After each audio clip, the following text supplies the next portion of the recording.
Hi, welcome if you're new. Thank you for joining our woodworking and creative journey. Take a seat and enjoy the ride. And welcome back to everyone else. This week, we dove into a cool project. I came across it on Pinterest, and once again, I'm amazed at how we managed to bring it to life. We purchased these moko boards a while ago, and one day I decided to join them using dowels by myself. I know your role, Prim. However, it didn't turn out horribly. The pieces were not the same length, so Edward had to start off by cleaning up the edges. I'm so in love with the wood grain on this.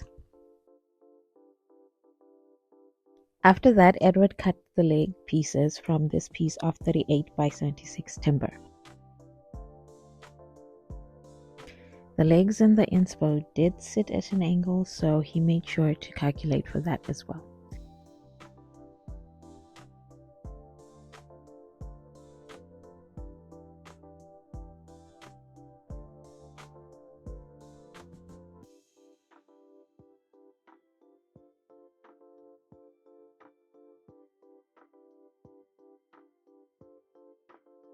He also added the pocket holes in preparation for assembly. You should have seen how proud he was during the dry fit when all the pieces laid out perfectly.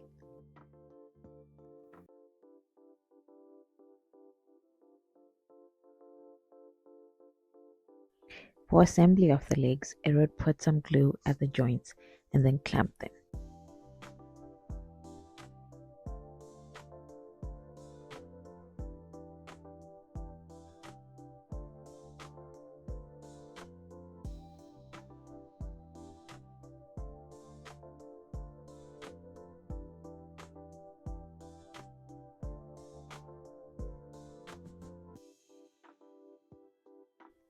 When the glue was mostly dry, he added screws to make sure that the joints held well as the glue finished off drying.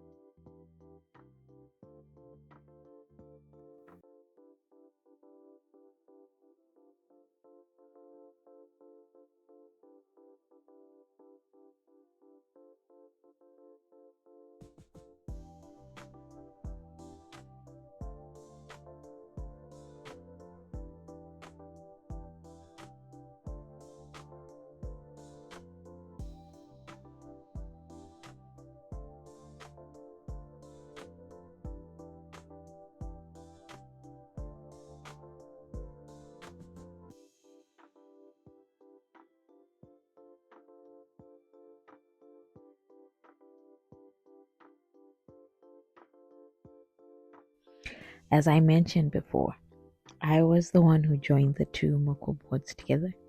Did I make sure that they would sit flush together? Nope.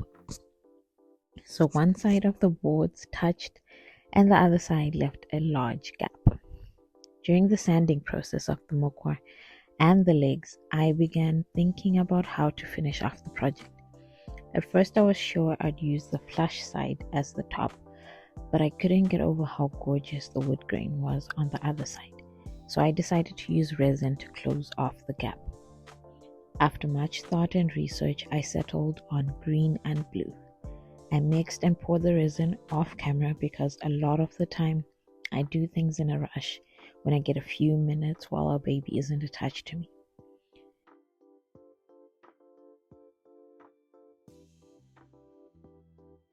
While the resin cured, I began painting the legs. I put a layer of primer, being sure not to paint the middle where the decorative cross was going to sit.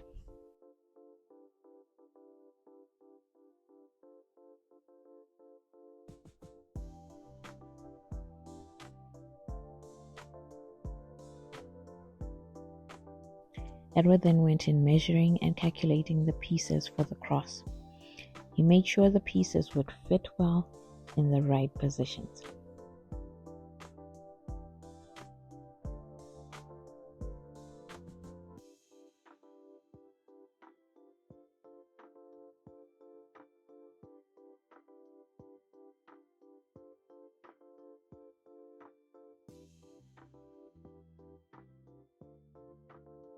considering how hard it was to sand the pieces after Edward had cut them. Next time I'll be sure to just sand the whole piece of timber beforehand.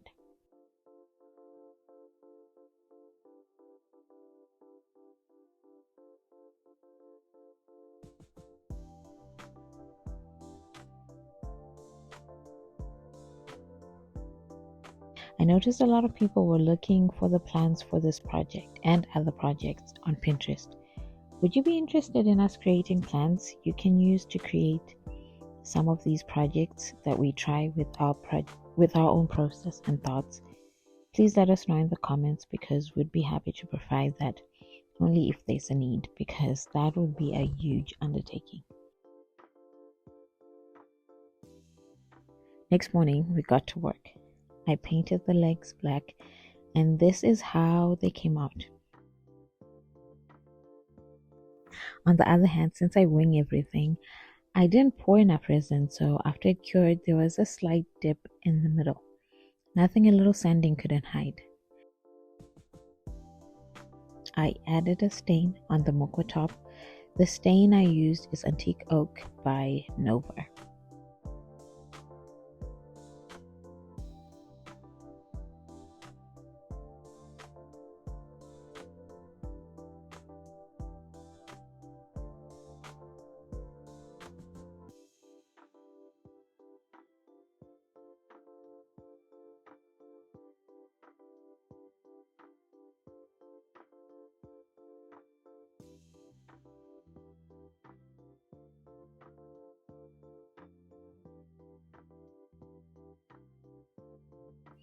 It helped the wood grain pop even more. I forgot to record myself sealing it with polyurethane, but this is how it looked when it dried.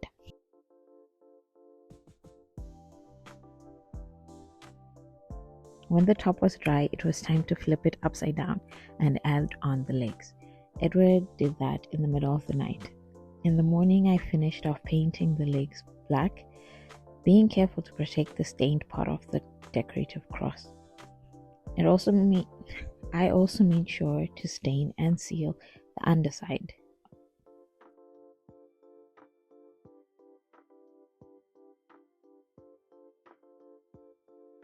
And here it is, after everything is dry and complete. Thank you so much for watching until the very end. Be sure to check out some of our other projects so you can see how far woodworking has come in these past few months. Give this video a like and subscribe to be part of our journey. Thank you so much for watching. Until the next one, bye.